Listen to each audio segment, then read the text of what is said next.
Welcome to the Hunter's Quest podcast. This is your host, Hunter McWaters, and I'm here again. It's been a long time, but I'm here again with Josh Kirchner, the dialed in hunter. How you doing, buddy? I'm doing well. Yeah, it's been a minute since we linked up. Yeah, I mean, I've seen you around and talked to you quite a bit, but man, the last time we did a podcast was like, man, maybe like close to 2 years ago, like kind of close to when I was first starting out. Yep. Yeah, I think it was a couple of years back. Yep. Nice, man. It's been a minute. I feel like you said, we've both like remained in contact, but I feel like both of us have been so busy jumping on a podcast that's kind of, flown under the radar a little bit.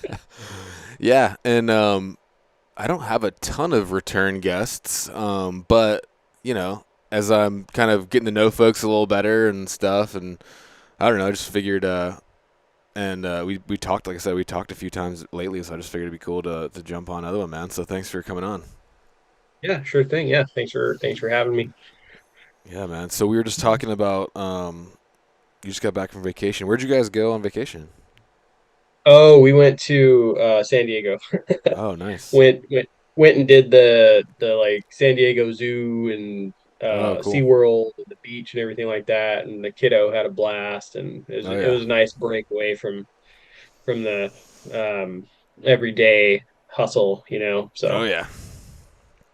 Yeah, so yeah. you're kind of right in the thick of I'm sure doing a lot of writing. You're doing a YouTube series about like the road to bow season, I think. Is that what you're calling it? hmm Yeah, And yeah. Uh-huh. editing some films. So yeah, what just I mean, in your words, what have you been up to lately, man?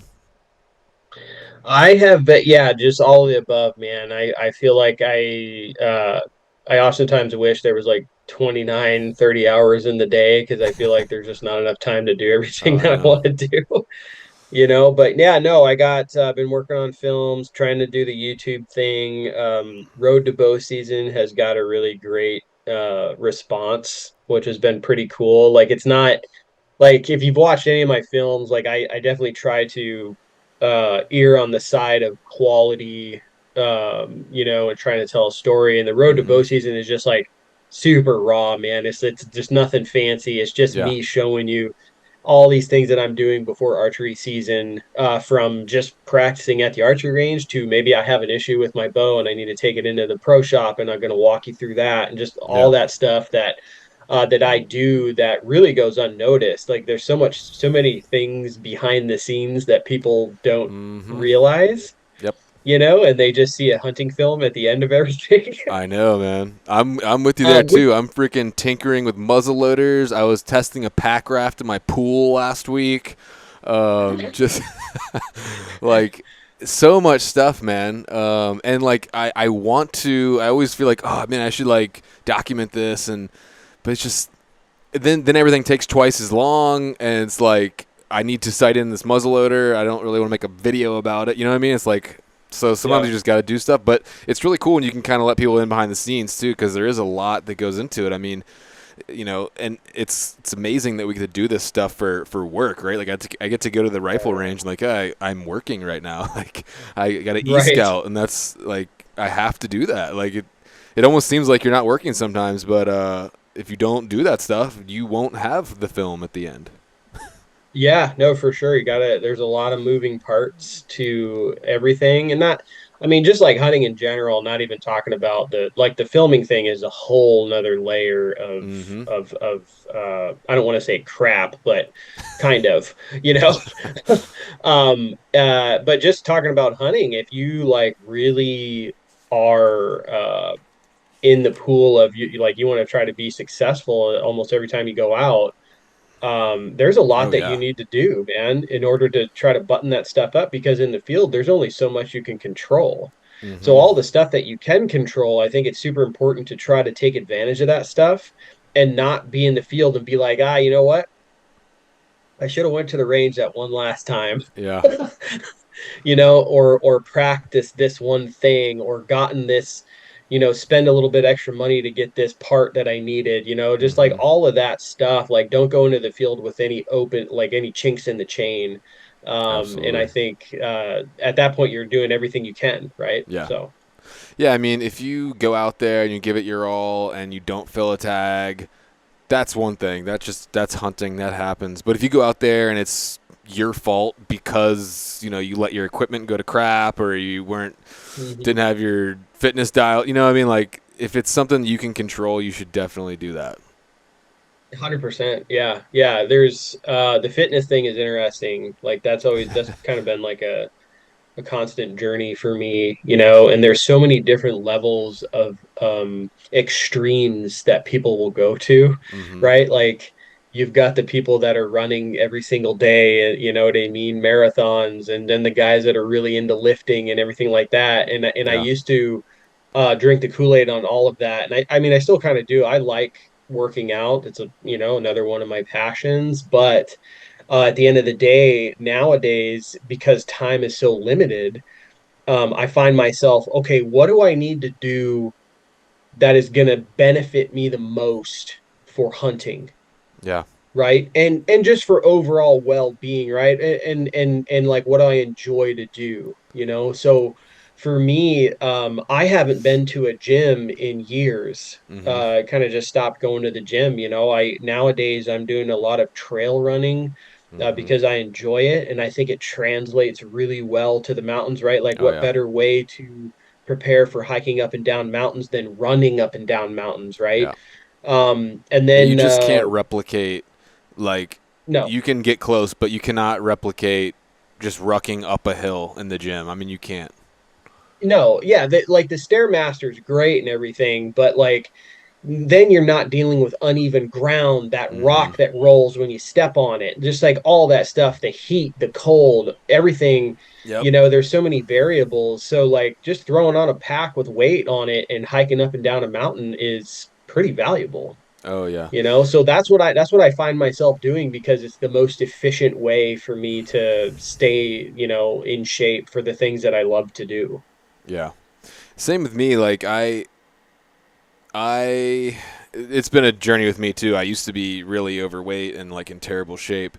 So, I do CrossFit, but at the same time, and I think that's really good for like being metabolically fit and stuff like that. But I Mhm. also, like to mix in the longer runs on the weekend and stuff because you don't want to just do like all fast pace, like sprint style and lift it. So you got to like really get diversified. But then as the season gets closer, like I said, I just like to throw on the old pack frame with. I put about 75 pounds in there because that's usually about what I'm carrying with camera gear and stuff, and go hit some hills. It's a little tougher for me because I am in a better area than I was last time you and I spoke. I was in like complete coastal flat plain nothing. Mhm. I'm a little bit closer to some hills, but it's still like I don't know, it still can be like a 45-minute to an hour drive to get to any kind of decent hill. So, but you Oh got to wow. mix that in there, you know.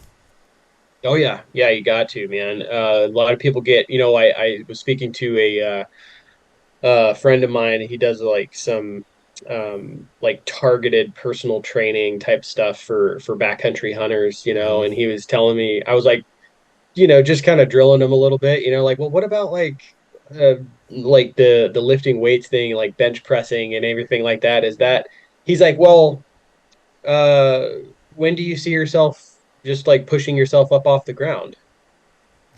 I'm like, well, Yeah, that's a fair point, yeah, So yeah, so it's like I used to like doing that stuff and I still will do it every now and then, but like in terms of like hunting, it doesn't yeah. necessarily translate the greatest, Mm-mm. right?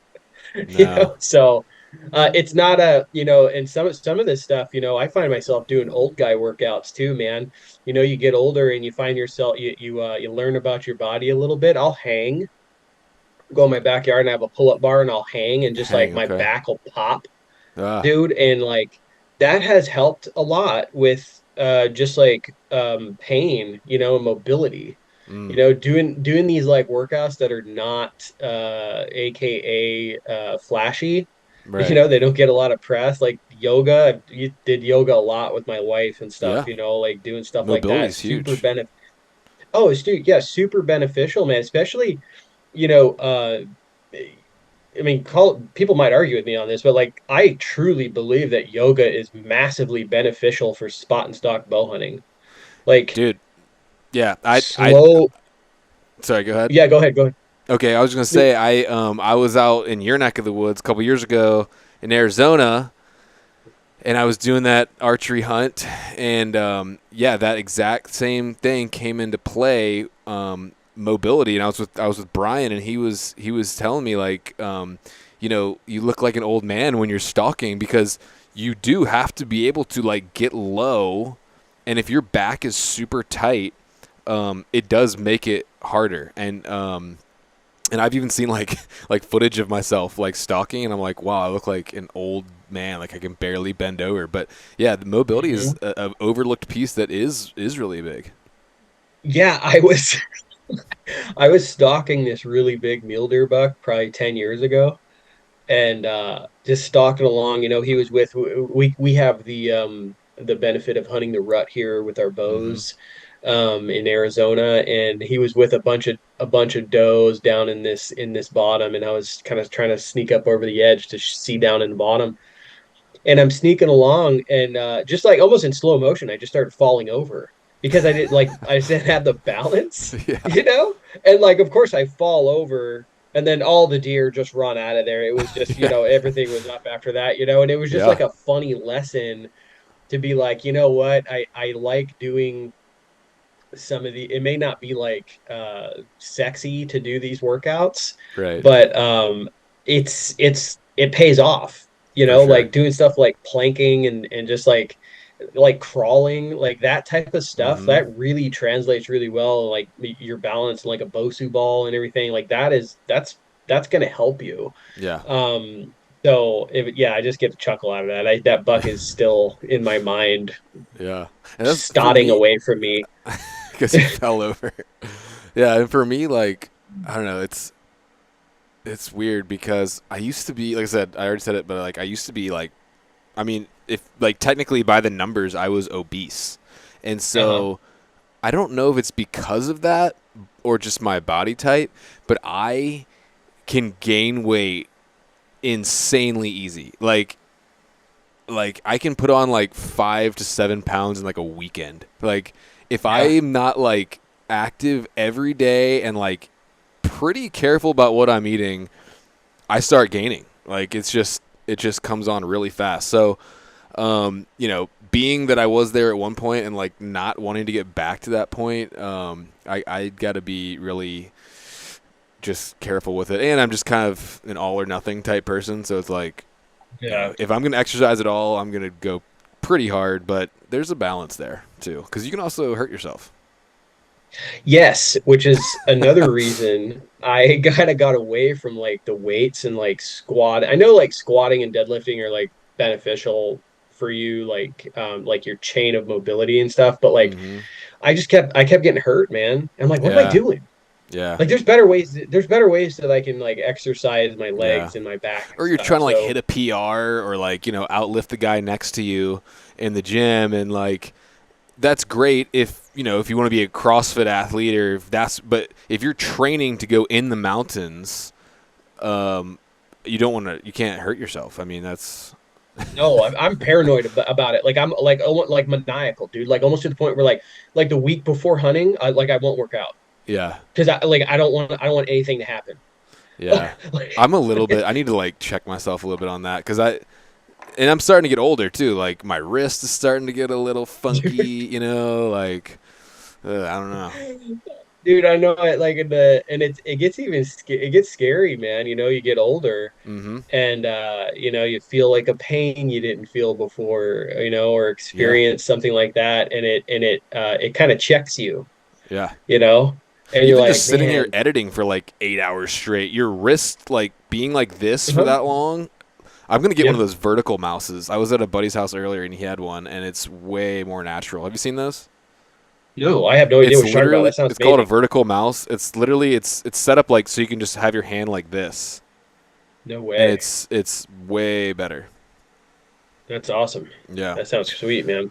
Yeah, I was a that's funny you mentioned that about sitting down so long, man. Like I was a roofer for 15 years, Oh wow, and so I like always in pain. Like I was that's a used to tough it, you know what I job. mean? Like hard labor.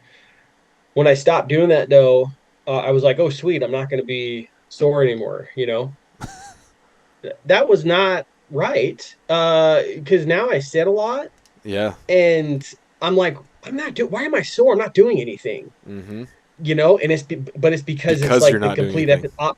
yeah, that's why. Like it's a Yeah. totally opposite end of the spectrum. You're sitting there like rusting away. So like Yeah. now that I'm sitting here so long, I have to be like very intentional about, okay, I'm gonna get up tomorrow at 4:30 and I'm gonna go to the trail and I'm gonna get in a run. You know what I mean? Like I need to like do that stuff and not be like lackadaisical about it, because like Mm-hmm. when I was roofing, I was very active. So like if I missed some workouts, it didn't really matter because I was doing stuff already. But now, totally different story. So Yeah. Yeah. Last year for spring bear season, I made the horrible mistake of driving to Idaho from Virginia, and nice. yeah, it was the hunt was very physical, very tough. My body was fine. But after I drove home and I sat for like 12 hours straight, 3 days in a row, it was like I had injured myself just from sitting that long. Like my Yeah. feet and legs were swollen. Of course, I was eating crap food the whole time too, and Oh, yeah. but it was just it was like going from super active physical like 9 days straight to literally sitting on my butt for like 4 days and eating junk food, and like it took me like months to recover from that. Dude, I hear you, man. Like I do those long drives too. Not as long as that, but and you get caught in this like gas station food Mm, uh kind of cycle. yeah. Um a lot of those truck stops have like a Burger King at them or something like Mm-hmm. that, and I have noticed, like I feel awful, dude. Like when I just like I don't bring anything with me and I just say, I'm gonna grab this, I'm gonna grab that. So now I started bringing I have like a little cooler with me, Yeah. little bag. I bring, kind of pre-make some meals here and there, just some bring a little bit better snack so I don't find myself wanting to pull over to Taco Bell. Like Yeah. and that's made a big difference, man. Because Absolutely. I think also there's this thing where like, at least for me, dude, like when I go, you say you go hard, you know what I mean? You go in for like 8 days or something like that. You're just depleted, and you cannot Mm-hmm. wait to just like get an ounce of grease in your Yeah. mouth. Um, Totally. that that I have a tendency like that will continue for a couple days after. Oh yeah. Or you're like, oh, I'm I like, just oh no, burned like so many calories, I can just eat whatever I want for like a week, and then like you're like you like come out of that hunt having gained like 15 pounds, and you're like, what has happened? yes, yes. Feel like garbage, and Yeah. and I realize like I find myself feeling because I feel like I'm pretty like cognizant about what I bring on hunts with me, on backpack hunts, because I'm trying to hit a certain calorie mark, because I've been Mm-hmm. I've been there where I didn't have enough calories, and Mm. I'm bumming food off of buddies and stuff like that, so I'm a little more cognizant there. So I find myself eating like pretty good on hunts, Okay. which so I feel good, Right. right? And I'm active like pretty much all day. I feel great. And then when I come home, I just turn it into sludge, because I'm Yeah. just like, give me that pie, give me that burger, give me that burrito, just like everything, like So I so. used Yeah, to be super. Well, I used to be pretty healthy.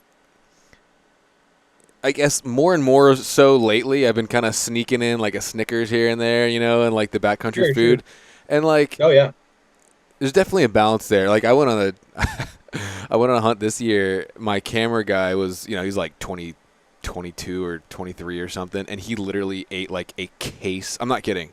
Like probably 15 Butterfingers and like whoa, probably like around 10 Snickers or something. Like he was just eat like breakfast would be like a Butterfinger. Logan, if you're oh my listening, I'm gosh, calling you out, bro. Um, but you can get away with that. I can't. I mean, I'm not used to that, so I can't do that at all. But and I don't go that hard. But I feel like lately I've been like a little more like lax. I don't know. Maybe I was just like buying the. Maybe I was just drinking the Kool-Aid of like the super crunchy stealthy hunter stuff, and just like I can only eat fruit leathers when I'm in the backcountry. But now I've been like eating Kit Kats and stuff. Not a lot, but I don't know. Are you a snack guy? Like, do you throw some morale snacks in there, or do you eat pretty clean? oh. Oh hell yeah, dude! Like I throw snacks in. You got to, man. Like you're out there. I But is it think like food, is it like like sea salt, dark chocolate, or do you like throw in a Snickers? No, I throw in a Snickers. Nice. Like I throw in it like for dude, I'm serious. Like everything else in my food bag is pretty good. Like I do Yeah. like Lara bars, that's Mm-hmm. a clean bar. Heather's Choice makes some great stuff. Mm-hmm. Packaroons, and I love her new meals especially. So I eat that for Yeah, some of our breakfast new and dinner. breakfasts are fire. Dude, yeah. And even some of the older recipes that were revitalized, Mm-hmm. really good, The man. I'm shepherd's really pie that's one. I thought that's all I've been eating lately. Yeah. Um, The shepherd's pie, so if you add I this year I took the shepherd's pie and dumped in a powdered bone broth and a little extra salt. It takes it from like a 7 to like a 12. I need to remember that. That's because that sounds It was that good. sounds awesome. Yeah, no, but yeah, no, but other than that, I try to keep most of the snacks pretty cleanish. But then you dude, for dessert, I there's a Reese's or something in my food bag for Thank you. after dinner because you Okay, know what I good. mean? Because like you gotta keep a smile on your face. Like I think like Yeah. food, like keep the morale up, like something little like that. Mm-hmm. Like I feel the same way about coffee. Like coffee just makes Mm. me happy. Yeah. You know, sitting there drinking a cup of coffee while I'm glassing, that just like boosts my mood no matter what happened the day 100. before. And even just like So the act of getting out your thing, boiling the water, making it. It's just yeah, kind of like something to do also. You yeah, can it's like like a look forward ritual. to it like mid-morning I'll make my little cup of coffee. Yes, yes. I like in the darkness near my tent, via headlamp, like sitting there boiling and making my coffee and sipping coffee and looking at the stars. I like that. Mm. Um, and if I didn't have it, like I've tried to do some dry, menus here and there, like no coffee either. Mm. And it's just like I was fine, but I didn't enjoy it as much. And I'm Yeah. like, dude, you're out here grinding, man. You like bring some stuff with you that's going to put a smile on your face other than the hunting, Yeah. So I So think you that's super wake up important. early and drink your coffee by the tent and kind of have like a quiet kind of moment before you go? I love it. Yeah, if I Okay. can. Yeah. So what I like to do, like my move, if I can make it happen this way, is I like to camp like when I'm this is of course I'm talking about backpack hunting here. Mm-hmm. I like to camp like pretty close to my glassing spot. Yeah. And I think by doing this, it's just a more efficient way. I'm Mm-hmm. not doing a big hike in the morning. I'm never late. Waking up right there. I sometimes I'll just walk to the glassing spot and make my coffee right there. Yeah. But that's what I like doing, man. I like getting up early. It's the same thing I do at home. I get up Me before the too. sun at home, go downstairs by myself. The house is quiet. Yep. Everyone's sleeping. Yep. Make my coffee. You know what I mean? Get to doing my thing. Yep. Me Um, too. I wake so up about yeah. an hour before the family and I got to have that like alone time. For me, I pray a little bit, meditate, read the Bible, but just having that time in the morning to kind of recharge and just kind of cuz especially when you're a dad and stuff, I mean, that's kind of your only Oh, time. it is, dude. Yeah, it is your only time. It is, and that's important. Yeah. I learned, dude, when my kid was first born, I was hit with this like, you never truly know how much time you have until you have a kid. Yes. And to clarify there, I should say, you never know how much time you had before you had the Yeah. kid. Right. Like people that don't have kids, oh yeah, I don't have enough time. I'm calling you out. Yeah, you Yeah. do. Right. Oh my Because gosh, yeah. you have a kid and all of a sudden it's like you're trying to pull time out of all different sorts of places. Mhm. I remember I was getting up 3 o'clock, 3:30 so I could write before she woke up at 7:30 because when she wakes up, there's no way I cannot write like with noise. Yeah. I can't do it. And you Like just I have can edit. that like inner guilt of like I should be playing with my kid right now or something. You know what I mean? Like I'm the same way with Yeah. editing. It's tough working from home too with kids because like I'm convinced my kids think I'm just like playing computer games all day or something. Like, I'm trying to explain to my son like if you want to have money to eat and stuff, daddy has to work. And like when I'm upstairs, I'm working and like trying to explain it. But yeah, it's tough, man. So like if I need to get in the zone with editing, yeah, I got to wake up at like 5 and just like, because you can get super focused and get like a lot Oh done in yeah. that first couple hours of the day if you want. Oh yeah, dude. That's it. So I try to do that every morning. And then I know right around 7 o'clock or something, I'm going to hear this little knock at my door. Yeah. And Is it? my daughter's gonna come in and she's gonna, yeah, she's gonna, and then she wants to sit on my lap and see what I'm doing, Mm-hmm. and there's no way I can get anything done. She's Yeah. pulling stuff. She gets down, she's pulling arrows off of the shelf over here, Oh, like try, jeez. like it's just not, you know what Oh I yeah. mean? So, Yeah. yeah, yeah, That's it's good times, but it's also yeah, it's tough. And but then, like if it were up to me, I would go to bed at like 8:30, 9 o'clock, wake up at like 4 and work, and then like you know what I mean. But then yeah, I gotta stay up because kids go to bed, and then me and my wife, like, she gets mad at me if I just like, all right, peace out, I'm going to bed, at 9 because that's our only time to hang out. So it's yeah. like you just have to get used to like I used to like need like 8, 9 hours of sleep, and you just gotta like get used to like operating on like 6. Yeah, no, for sure. We're the same way. That's the only time my wife and I get to hang out Yep. together, watch a show, even if it's just like for an hour, you know what I Yeah. mean? Like once the kid goes to bed, we get to sit there, have some alone time together. Yeah. And then I usually fall asleep every single night on her. So Yeah. like, And they make you feel um, bad. And like I yeah, remember yeah, growing up as a kid, like my dad, if he sat in the front of the TV for more than 30 minutes, he was out. And like now I get it. And yeah, and I've been through seasons where I'm like, babe, I'm sorry, but I'm going to bed because I got to wake up early and edit or whatever. And like it might be okay for a week or two, but then it starts yeah. to they don't like it. No. Well, yeah, well, yeah, I don't like it either because Yeah, man. I'm like I like my wife. You know what I mean? Like I like Yeah, mine's all right. I'm just kidding. you know what I mean? Like she's Yeah, like my best friend. I want to spend some time with her. And like when the kid's up, you never get that just like quality conversation between one another yeah. because the kid has no concept of that. No, Like no. my daughter's 3. I'm talking to my wife. She just comes up and starts yelling at me about something. You know what I mean? Yeah, Like like wants me I'm to put on my shoe. talking. Do you see that I'm talking right now? Yeah, yeah, yeah. No, no, that doesn't exist, No. right? You know what I mean? Like she's like you need to pay attention to her. So we never get that, right? So you gotta, Yeah, yeah, it's a balance, like you said, man. You gotta balance stuff out, man. yeah, Super man. important.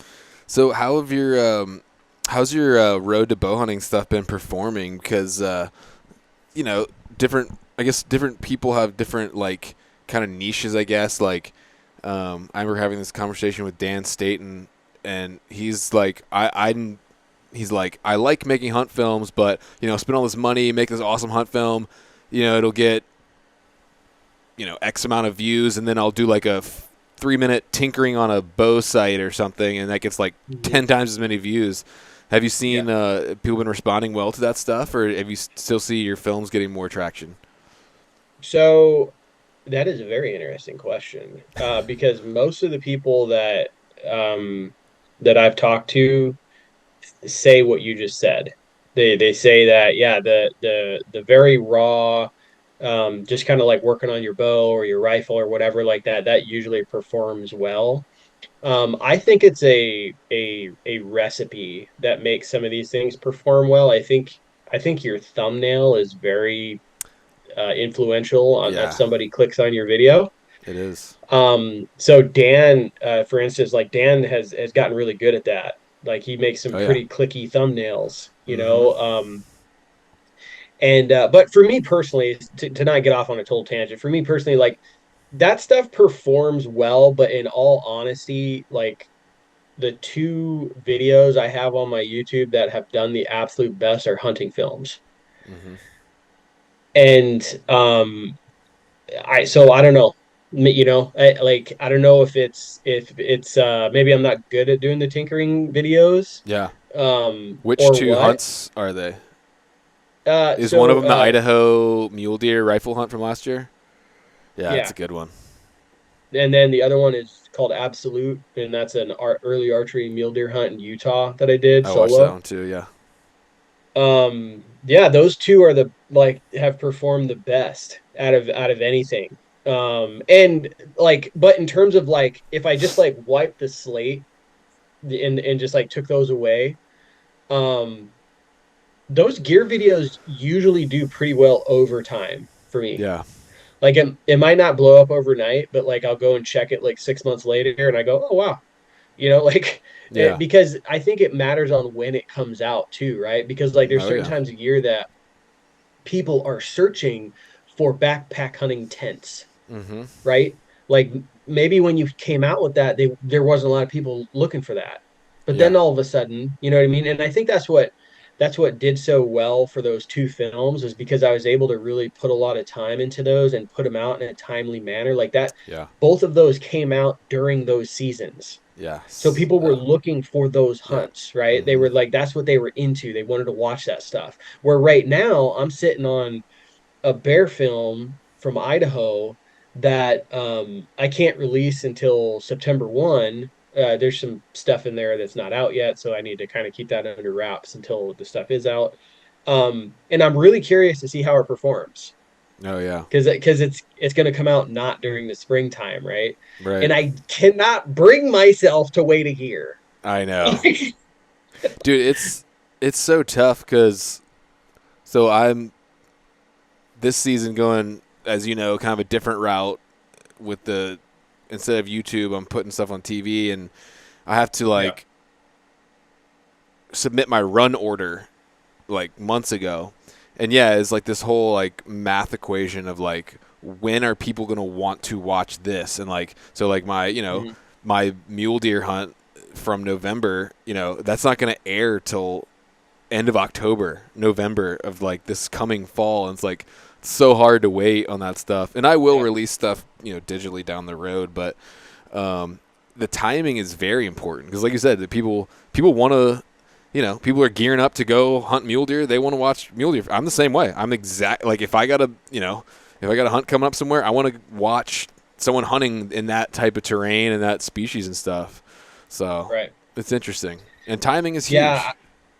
it is. I do think though that if you have an audience that is dedicated, like they're dedicated to you, and they're paying attention to what you're doing, Mm-hmm. um, I think they're going to watch stuff no matter what time of year it is. Yeah. So I guess like what you and I are talking about right now is kind of just like what I would call organic traffic, Yeah. right? It's not Like subscribers random necessarily. people just Yeah, finding it or whatever. Yeah. yeah, they go on YouTube and they type in, spring bear hunting, Right. and whatever pops up. I find myself doing that all year long because I like bear hunting, but like, Well, we're hunting film nerds because we have to be. well, I like it, dude.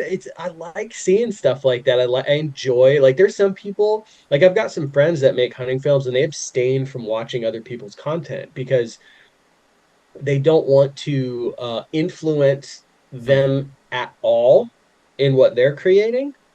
But I think it's great because not only can like we're a community, right? Like Mm-hmm. I enjoy like if I see Hunter, at the Hunt Expo, I want to be able to like come up to you and be like, dude, that was an epic film that Yeah. you did. Totally. You know what I mean? And like be able to like talk about that. Yeah. And also, dude, what's wrong with, gaining a little bit of inspiration Yeah. here and there from other people? I gain inspiration for hunting films completely outside of the hunting industry.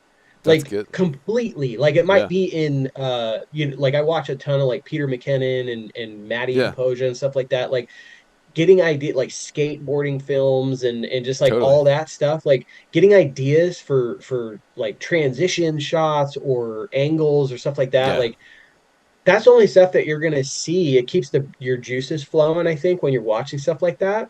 Yeah. So it's not that you're like, oh, I'm gonna copy that person, Nah. but maybe they did something that sparked something in your mind Yeah. that was like, oh man, you know what, I'm gonna try this when I'm out next time, Yeah. I mean, you dude, it's know it's um art, and like all art yeah. is inspired by other art. You're not gonna come up with like some revolution. I mean, you might, but you're probably not gonna come up with some. There's nothing new under the sun, right? I mean, like you're Yeah. probably gonna pull. So I mean, I don't know. I find that argument kind of, for lack of a better term, lame.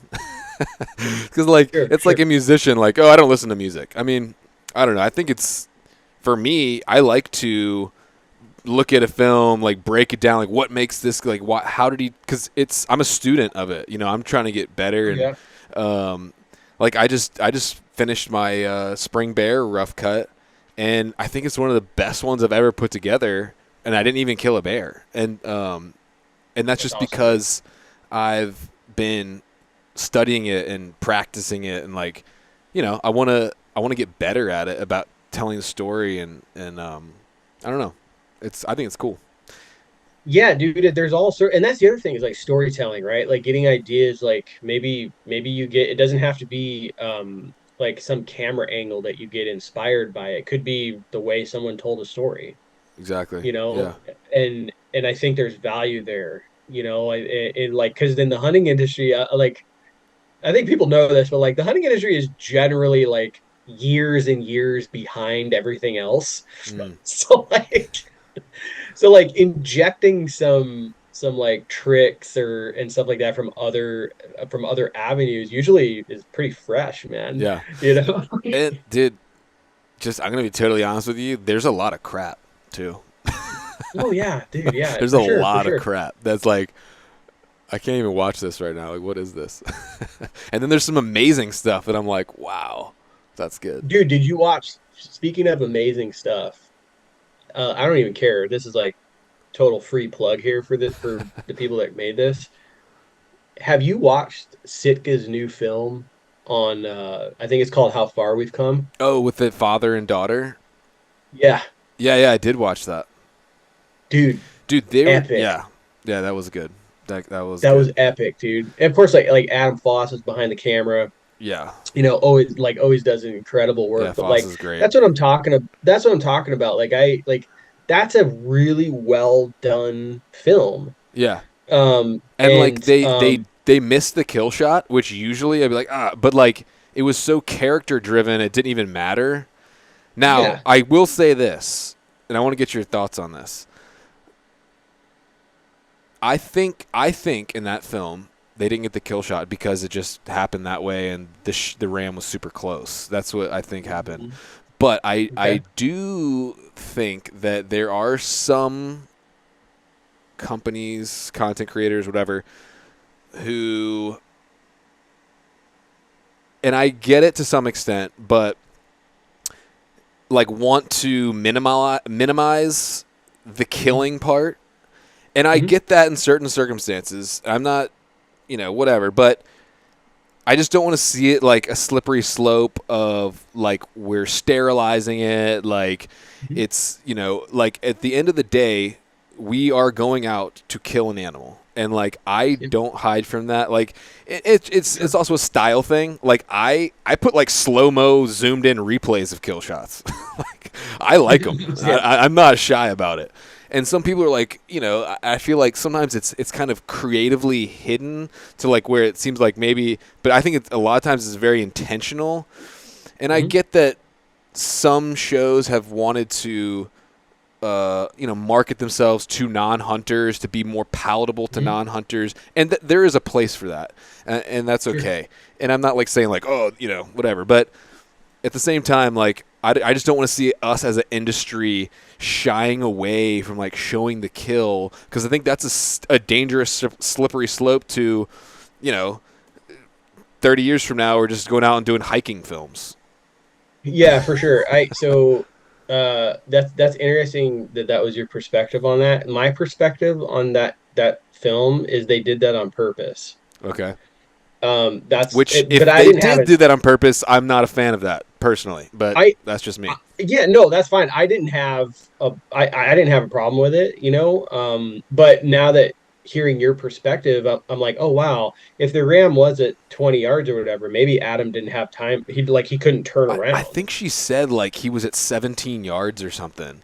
And I, Yeah, I super kind of thought maybe close. he just couldn't like physically without Right, spooking the right. ram, and that's fine. And Yeah. like, but at the same time, like I said, I don't want to see the hunting industry pandering so much to the other side to where like we're afraid to show kill shots. I think that's a dangerous Sure. direction.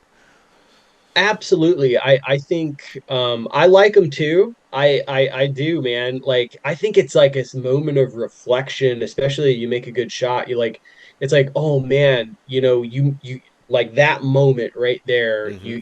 You kept it together. Your marksmanship was on point. You know what I mean? And Yeah. all that work you did before the hunt pays off right here, and with a quick and clean kill. Um, the thing that I don't like personally is when it's done not tastefully. Like there's some stuff out there where like, people are showing animals just suffering, Yeah. like replays of it too. And I'm like, why are you doing Yeah. you know what I mean? Like I don't like to watch that like when I'm Yeah. in the field.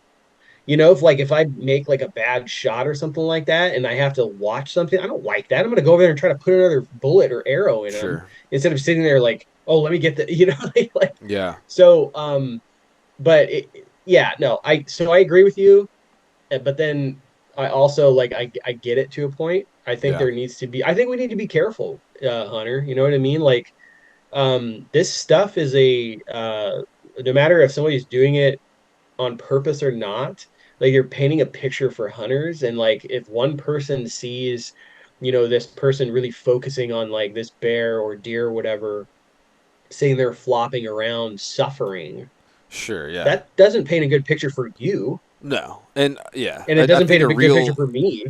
any real hunter doesn't get satisfaction from an animal suffering. I mean, Yeah, the best. I mean, obviously, there's bad actors out there, of course, but sure, any sure. true good hunter, in my opinion, and I'm sure you'd agree. I know you'd agree. Wants to see a quick, clean, ethical Yep. kill. I just don't. I just don't want to see it minimized either to the point where it's like we're scared to show it or something, and it's like Yeah, sanitizing it or something. for sure, for sure. Yeah, no, it's a part of it, man. Hunting is not a clean sport, Mm, or a clean sport. That's a weird way to put it. Like a I get you. it's not clean, right? Like Yeah. sometimes stuff happens. We are trying to purposefully kill something, right? Mm-hmm. And that's not always clean. Sometimes it's like on off switch. Other times it takes a little bit, Yeah. and it's all part of it. So to your point, I think, the other side of it, the complete other side of it is that, somebody that's not into hunting maybe watches your film or somebody's film and sees this like just absolutely perfect. Like I don't like the bear I shot in this past spring. Mm-hmm. It was so like lights out, like Yeah. nothing weird. You know what I Yeah. mean? Hit him, boom, done. Someone Your sees mule deer that for buck the was first, like that too, wasn't he? He just like dropped, didn't he? yeah, Yeah. yeah. So like somebody sees that and it's like, and they don't know about hunting, and it's like, oh, that's what happens. That's what I mean. Mm-hmm. But then if they go out and they're shaking like a leaf, they make a bad shot, they might get turned off to hunting entirely because they weren't aware Yeah. of when things aren't perfect, Mm-hmm. right? So I think it's important to show all that stuff, but I mean, I just with some taste, you know what I mean? That's just me Yeah. personally. Like I just feel like be respectful, there's nothing wrong with showing everything, but be respectful about it. Yeah. Um, so yeah, I don't know. That's just me though. Absolutely. Yeah. Um, it's interesting kind of conversation. So you got a film in full draw right now, don't you? No, No. no, I had a film in full draw last year, Okay. and this year, like it was like super last minute, and I was talking to those guys, and they were like, "Yeah, They wanted me to put my Coos Deer film in there again, but my Coos film is like 30 minutes long, and for full draw, you have to, it's got to be like 16 minutes, something Yeah. like that. So I'd have to cut quite a bit out of it, and I just didn't have time to Yeah. like That's so hard to do cut all too. that. You know what I mean? So I'm like, I Yeah. think I'm gonna skip this year. Maybe I can get something next year with you guys. Yeah. So yeah. So real quick though, back to the Sitka film. What do you think made that a great film? Other than like the I think visuals were captured well. it was the story was compelling to me. Yeah. Like I know, um, like just like her and her dad, that kind of hit me. You know Yeah. what I mean? Like I felt that. Yeah. I And wish I could just get my like, dad to do a hunt like that with me. You know? yeah, no, you get older, and I used to hunting for me when I was a kid. It was all with my dad. Same. And now I I don't think I've hunted with my dad in 2, 3 years, maybe four. I don't know. Yeah. So that kind of hit me You know what I mean? Is like, man, I miss that. I miss being able to hunt with my dad and stuff like that. But things are what they are. Yeah. Um, and so I really liked that. And then that paired like the emotion too, man. It was raw in there. Mm-hmm. Like she was emotional, he was emotional. Like, you could see like they weren't like they weren't referring to some script. Yeah. Like they're speaking from the heart. And I think that makes the best stuff. And then Adam with his camera work on top of that, it was Yeah. emotional. You know what I mean? Like how just like the angles that he got and like the visuals he got with them in camp, the variety of wide, medium, tight that he incorporated, like all of that. It wasn't it was interesting visually. Yeah. Which just added like not only did you have a compelling story, but you also had compelling camera work. And you put those two things together, you got a pretty compelling film. Yeah. So that's another thing for me was the story and stuff. Yeah, man. Did you see the new Cameron Haynes film? I can't remember what Oh, it's called. dude. Oh yeah, dude, it was rad. That was next Once We Were level. Wolves. Yeah. It was so sick, dude. Yeah. It It was was so next sick. level. Yeah, I it feel like really there's got was. to be a sequel to that though. The way it ended, don't you feel like they're gonna do another one? Dude, I know that I heard them on a podcast talking about they were already planning like another film. I don't know if it's going to be Grizzly focused or what. Yeah. Um, but like if it was, I know Cam like he's been talking about going and doing Doll Sheep again forever. And I think it would be an epic film for him to go to Pioneer because I think Roy, his buddy Roy, I think that's where he passed was Pioneer Mm. Peak. I Yeah. might be wrong there. Sorry if I'm wrong there, if anyone's listening. Uh, but I think that would be epic. Yeah. Do something else like that. But yeah, no, dude. What's the homeboy behind the camera? Branlin Shockey. Yeah, dude. Oh my gosh, so good, Yeah. Yeah. so good, man. There's some. That was cool.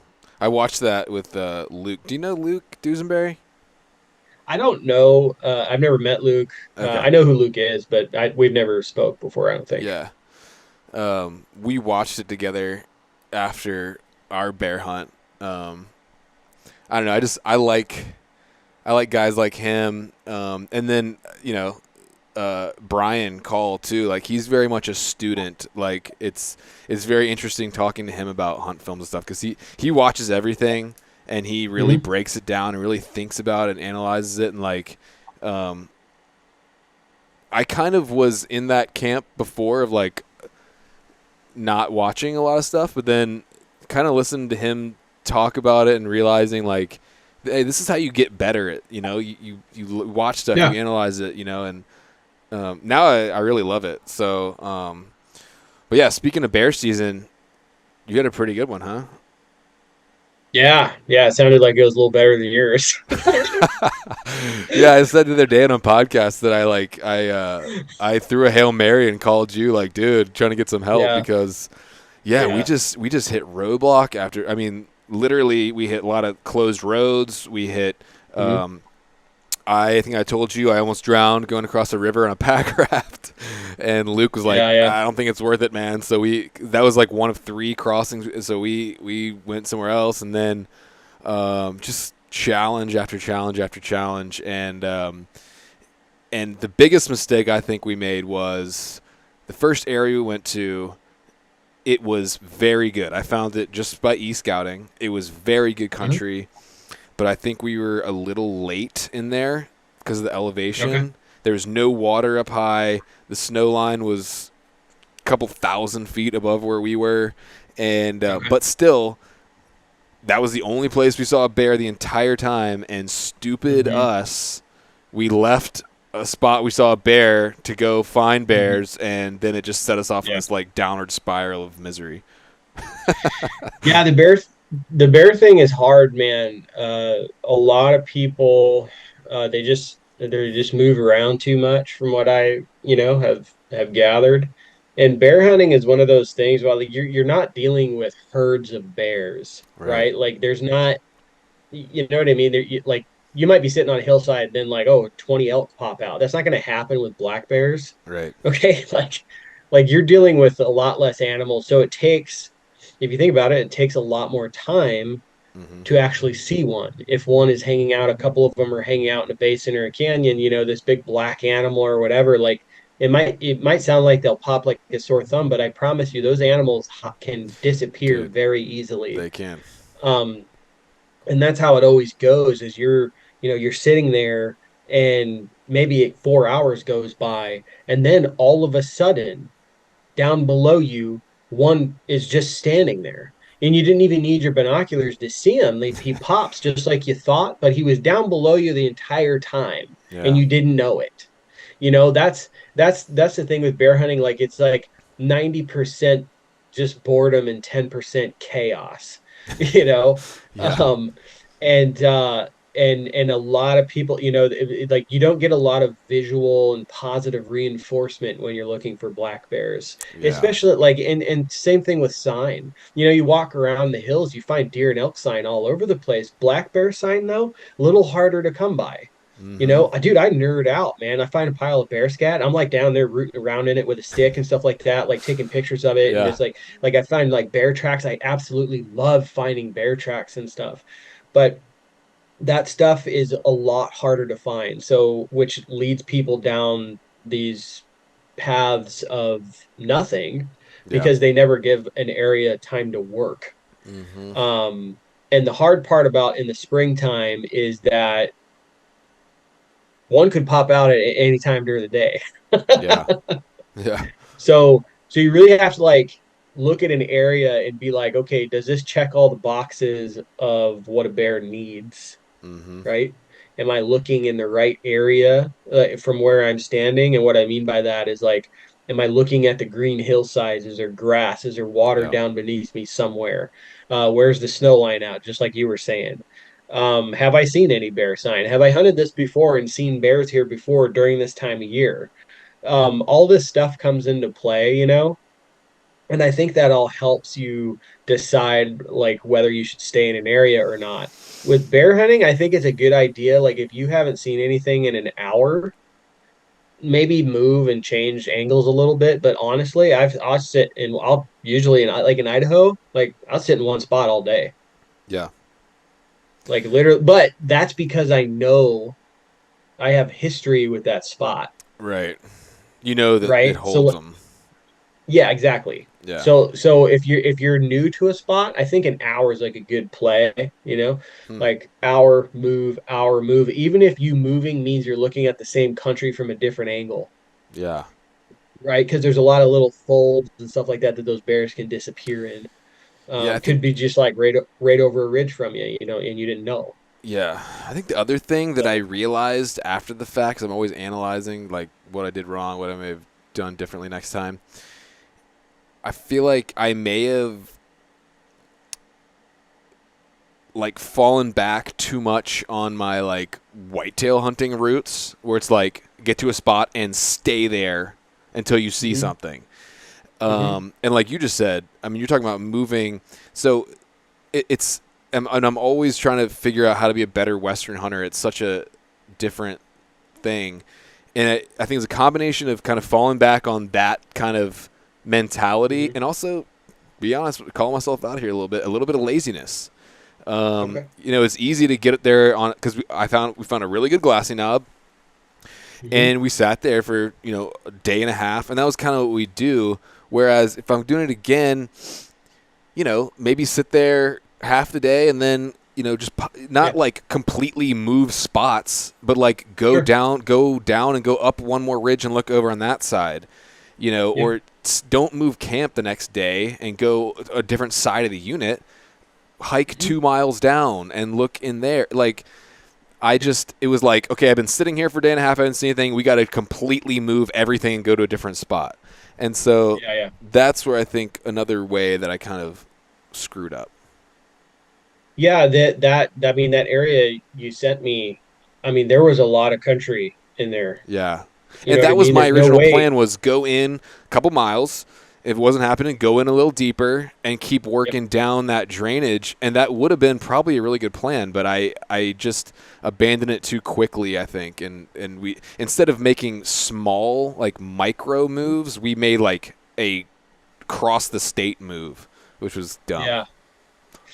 Yeah, I mean, you live and learn, you know what I mean? Yeah. Like I've done, when I was first starting out bear hunting, I think the bear thing is like you need to trust that you're looking at the right stuff Yeah. is what it is. I think, and then I think that's one of the hardest things for people to grasp is to be like, because it's a mental thing, right? Like you're looking at country, you're like, okay, there's food, there's water, there's kind of intermixed dense timber for them to bed down. It's steep and nasty, it's rocky. This deserves a look, right? Like this deserves time. Rather than just looking at a spot and second guessing yourself and being like, Yeah. I mean, I don't know, you know what I mean? Like you really have to put stock into the habitat and like Yeah. what you're looking at. Like, does it fit the bill, right? Yeah. And if it fits the bill, put some time into it. Yep. Put some time into it, and worst come to worst, you don't see anything. But Yep. and that's hunting, dude. Yeah. You're not going to see something every single time you go out. Yeah. So and throughout those times of not seeing anything, I truly hope that like people like kind of log that and be like, well, that didn't work. Yeah. I It like, learned so much more from a hunt where like that, like than yeah, a successful one. yeah, And for yeah, sure, I mean, dude. I will say, you know, I did make a lot of mistakes, but I think finding that spot just from Okay. e-scouting actually was pretty good. Like I think that was a Yeah, pretty good no, spot. yeah, you went in there and you found what you were looking for. You just Yeah, left. I left You're like an like, idiot. What a so dummy. so Yeah, like I'm sure like next year, dude, you I'm should gonna just go into go that in there same and spot a just little earlier. yeah, just stay, man. Just stay Yeah, back there and learn it. You know what I mean? There's so much country yeah, to be seen, like and you know what? It takes time. for sure. It takes time for them to come out, because bears are going to do whatever the heck bears are going to want to do. Yeah. So I got lucky. Well, I got 2 previous years in the spot I was in, so I kind of like knew, there's going to be bears there. Mm-hmm. But we got packed in. Saw my first mountain goat the Oh, first cool. evening. Never saw a mountain goat before. That was awesome. No bears, but I knew darn well, I've seen like I don't know how many bears in that area. Yeah, So got up next morning and we saw a bear 7:30 in the morning, I think. but And you was a put this hunt beautiful. out because I've seen it. No, No, it's not out yet. Nope. maybe I watched an old one. I thought it. No, Okay. I sent you a trailer, I think. Yeah, I seen something because it was with you Yeah, and late to the game, right? yeah. So that's out. That's from last year. Okay, but then I thought I saw something from this hunt. I don't know. Maybe I'm just mixing it in my head, but or maybe I like you told me the story and I filled it in with old footage or something in my brain. That might be what happened. Yeah, I mean, I do a lot of bear hunts too, so it kind of maybe gets mixed up. But like, Yeah, yeah, spotted a beautiful color. I knew he wasn't a big bear, but we went and got set up on him, and that took, gosh, we had to go down 800 feet to get water, come back, or sorry, go down 400 feet, get water, come back up 400 feet, go up 1,000 foot, cross yeah, over like 3/4 of a mile, down 1,000 foot to get into position where we could see him from. Finally, he comes out just like he should. Got to drop down more, shoot him 500, pretty much 500 yards on the nose. He drops. We got to drop down another like 1,300 feet or something like that. yeah. Something crazy. Got him taken care of. Had to go back up 2,200 feet. Where an avalanche happened, like Yeah, as we were coming up the ridge in the dark, which was super you scary. told me about that, We're just like in the dark, and we just hear to our right in this chute and just see like clouds of dude. snow That's coming down. We're like, oh my wild. gosh. That was wild. I Yeah. think. So Did you send me a rough cut? I sent you the teaser. I don't know if I Okay, sent you the whole film. not sure, but I'll I I'll can't wait try to see it, to man. I'll try to do that. Yeah. No, I'm stoked on it, man. Really, really proud of it. And I'm I got another sweet fall bear hunt planned this year in Arizona that we're going in Yeah. deep, and it's going to be 8 or 9 days. But this time I'm doing it with my bow, so I'm sure it's Ooh. not going to last 48 hours like this one did. Maybe So not. yeah. Dude, is that a pet reptile behind you? I see a heat lamp. Oh yeah, What is yeah. that? That is a. He's not out. There it is right there. That is a carpet python. Oh, okay. I've had Yeah. snakes and I've had bearded dragons, so Oh really? yeah. Yeah, man. My first pet ever was a Florida king snake. Oh no way. Yeah, Yeah. dude. I've been like ever since I could remember, dude. Ever since I was a little kid, I've just been like obsessed with reptiles. I Me was just too. telling my wife. I was just telling my wife yesterday. I'm like, we need to figure out how to fit more reptiles in the house. You know, so, One of those weird herpetology guys. No, I literally like when I'm hunting and I see, or anywhere, if I see a snake, I like have to go pick it up.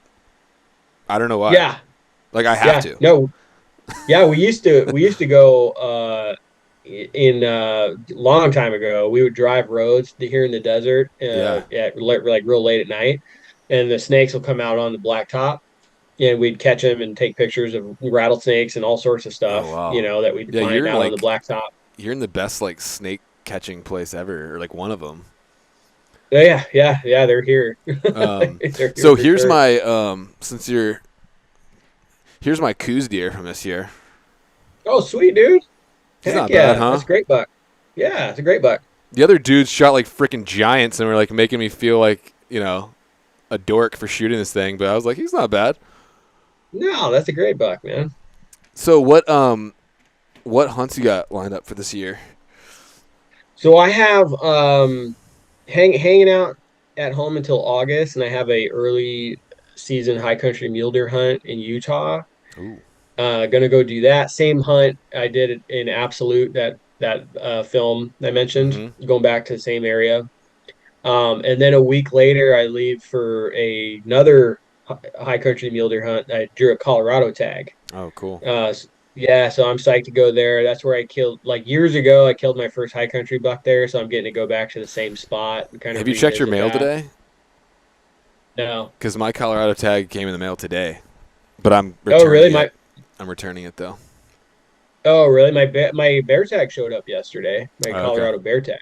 Yeah, I got that too, kind of like as a secondary thing. If I fill out early, then I can go over to another spot and hunt Mm-hmm. some bears. But then I drew a late season archery elk tag in Arizona.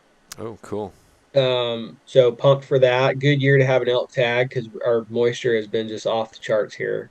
Yeah. Oh, yeah, Um, dude. Yes, I am excited. yeah, yeah.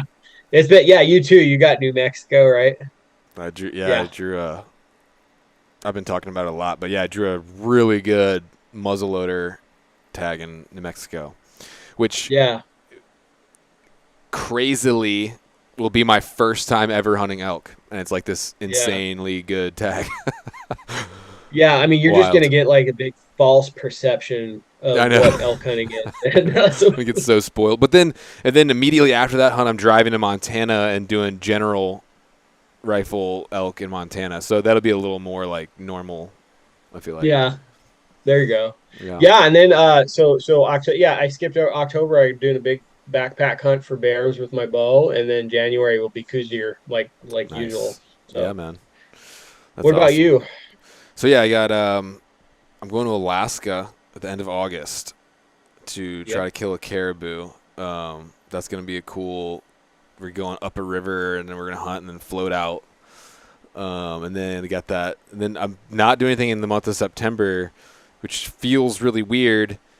But I got that. I drew a Colorado muzzleloader antelope tag at the end of Mm, September, which is I kind of put in for it as a backup because I knew you could return tags in Colorado. So I actually am going to return that one, just because I just can't squeeze another trip in.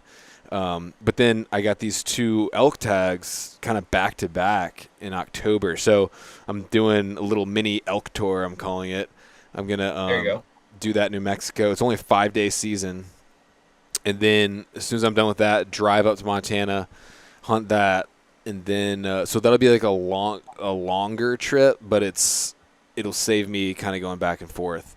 And then I'll only be home for like 5 days. Then I'm going out to Oregon to try to kill a Columbia blacktail with Luke. There you go. That'll be my last deer slam subspecies, hopefully. Oh, no way. Yeah. Nice, And I dude. feel like it's an over the counter hunt, and it's kind of under. I don't know. I don't see a lot of cool blacktail films, so hopefully we'll get a cool blacktail Hmm. film out of that.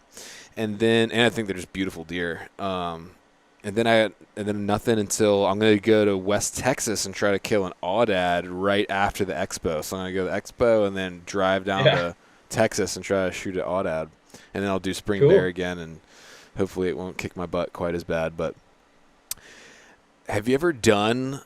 Last question. Have you ever done this Arizona like summer elk hunt? Arizona summer elk hunt. Are you referring to like an over the counter thing we have? Yes. No, Is that never like a done it. secret? No, it's not like it takes place in real like low density type areas Yeah. and I mean I've seen people be successful on it, but it's just not. Yeah, I heard y- it's like a 1% success rate, super tough hunt. Um, Yeah, but my friend Julie McQueen, um, she's like the president of Carbon TV or whatever. She went out there and shot a bull like in velvet. yeah, yeah, you can do it. You can do it. It's It's wild. not. I like some people like that. So over the counter elk tag. Just saying that. Yeah. Uh, Wrong perception for this hunt. Like, in you know what I mean? Like, it's not what people are gonna think. Like, people have like contacted me, be like, "Oh, you guys have over the counter elk tags." I'm like, "Nah, I mean, just not really. Like, Yeah. it's not. It's not what It's you think it probably is." like that Yes, for a reason.